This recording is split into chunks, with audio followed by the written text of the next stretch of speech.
Welcome back. Time for this week's Capitol Report with Pat McGuigan of CapitolBeatOK.com. Pat, you were there when Kris Steele and David Prater resigned from the working group on prison reform. What happened? What's going to happen next? It was pretty dramatic. Hour and a half, that meeting, and the last 25 minutes was as dramatic as anything I've ever seen as a reporter in person. That didn't involve people hitting each other or anything. It was just dramatic situation. After listening to an explanation from Steve Mullins, Governor Fallin's lawyer, as to why the administration was transforming, shifting administration, as well as some of the purposes of the Justice Reinvestment Initiative, which we've talked about many times here, the basis for shifting us away from incarceration of nonviolent offenders towards more effective data-proven programs. After listening to his explanation, it was a rather testy exchange at times, and there were other parts to that that I'll touch on in a minute, but bottom line is the two of them said, well, I'm going to keep asking busy people that have been on this working group all this time to keep coming to these meetings when the governor and her people are shifting the purposes and are taking a new direction. And this is not just about not using the Council of State Governments grant for implementations. It's about a number of things that are going on. Very quickly, the Attorney General's office seems to object to the purposes of the legislation.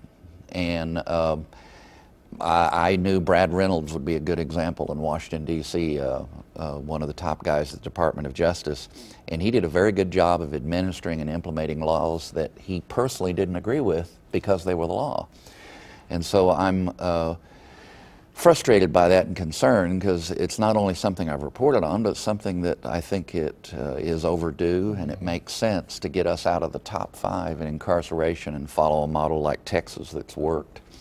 It looks like there's an abandonment of the project going on and a shift, this whole idea of shifting to alternatives to incarceration for the nonviolent and treating them, especially first or even second-time offenders, to try to get them back to being productive citizens. It looks like that's being abandoned. The governor insists that's not the case. I guess that on this one, I'm bold enough to say prove it. They need to prove it in the next few months, not only in the balance of the legislative session, but after that. Paul Weyrich, who I worked for, a conservative legend in Washington, I saw a couple of things like this in D.C. in the early 80s, and I said, what's going on here? He goes, NIH, and I go, National Institute of Health? National Institutes of Health, what's that? And he goes, no, not invented here. If it wasn't invented by the new people in charge or a new group, or if there was a political reason to change, then an old program would be abandoned or transformed in its purpose. So not invented here may be a factor on some of these players, at least, in this distressing picture for prison reform. Very interesting. I know you'll continue to follow this. All right, the legislative session is moving along. We're actually getting to the point where we could say we're getting toward the end. And there are many hot-button issues still out there. So I want to get your predictions on the likelihood of passage during this session. So let's start with, what are your thoughts on workers' comp?